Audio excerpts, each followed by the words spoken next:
சாலையை படியுங்கள். 201. நீர் சறுக்குதல், நீர் மேற்பரப்பில் மிதத்தல். ஹைட்ரோபிளானிங்.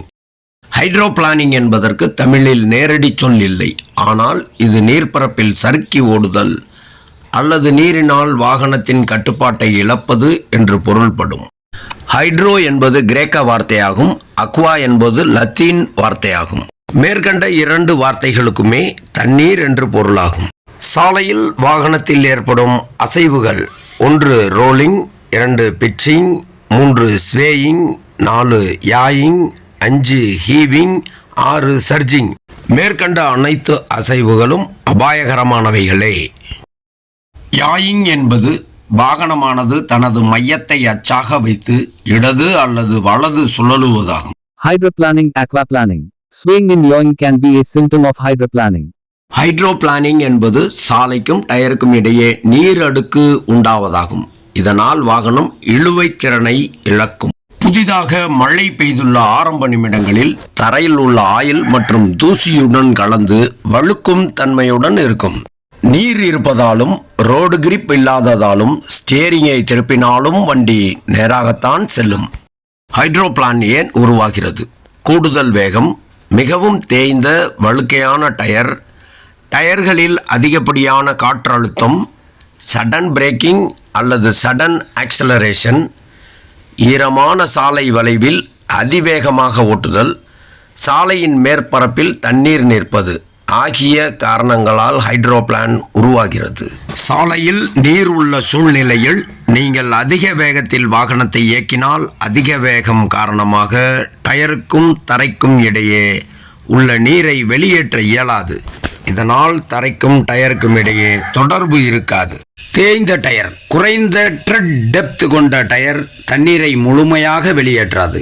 இதனால் டயருக்கும் தரைக்கும் இடையே தண்ணீர் தேங்குகிறது. டயரில் அதிக காற்றழுத்தம் காரணமாக டயரானது அதனுடைய வடிவத்திலிருந்து மாறுபடுவதால் தரையுடன் உள்ள தொடர்பு குறைகிறது. இதனால் நீரை வெளியேற்றுவது குறைகிறது.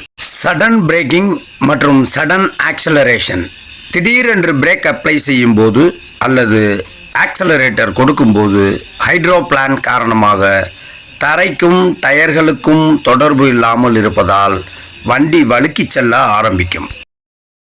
ஈரமான சாலைகளில் வேகமாக திரும்பும்போது டயருக்கும் சாலைக்கும் இடையே உள்ள நீரானது இழுவை திறனை குறைக்கும்.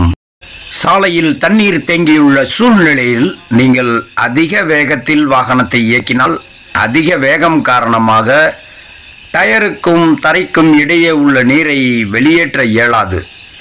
இதனால் தரைக்கும் டயருக்கும் இடையே உள்ள தொடர்பு இருக்காது. இதுவரை பார்த்த காரணங்களால் ஈரமான சாலையில் ஹைட்ரோபிளான் உருவாகும். சாலையில் சறுக்கும் போது பதற்றம் அடையாதீர்கள். திடீரென்று பிரேக் மிதிப்பதை தவிருங்கள். சறுக்கும் திசைக்கு எதிர் திசையில் ஸ்டேரிங்கை திருப்ப வேண்டாம். ஹைட்ரோபிளான் பிரச்சனையை தவிர்ப்பது எப்படி? உங்களது வாகனம் ரியர் வீல் டிரைவாக இருந்து ஏபிஎஸ் மற்றும் டிராக்ஷன் கண்ட்ரோல் இல்லை என்றால் ஆக்சலரேட்டரில் இருந்து காலை எடுங்கள். சாலையில் இடையூறு இல்லாத பகுதியில் வாகனத்தை செலுத்துங்கள். உங்களது வாகனம் ஃப்ரண்ட் வீல் டிரைவ் அல்லது 4 வீல் டிரைவ், ஏபிஎஸ் மற்றும் டிராக்ஷன் கண்ட்ரோல் இருந்தால் குறைவாக ஆக்சலரேட்டர் கொடுத்து திறந்த வெளியை நோக்கி இயக்குங்கள். ஹைட்ரோபிளான் பிரச்சனையை தவிர்க்க வாகனத்தை சரியான அளவு வேகத்தில் மெதுவாக ஓட்டுங்கள். டயர்களில் நல்ல ட்ரெட் இருக்கும்படியாகவும் சரியான அளவு காற்றழுத்தத்தையும் பராமரியுங்கள். மிக மோசமாக சாலையில் நீர் தேங்கி இருக்கும்போது வாகனத்தை ஓரமாக நிறுத்தி பாதுகாப்பை உறுதி செய்யுங்கள். உங்களது வாகனத்தில் க்ரூஸ் கண்ட்ரோல் இருந்தால் அதை தவிர்த்திடுங்கள். ஏனென்றால் க்ரூஸ் ஆனது உங்களது வாகன வேகத்தை தொடர்ந்து பராமரிக்கும். அது அதிகப்படியான பாதிப்புகளை உண்டாக்கும்.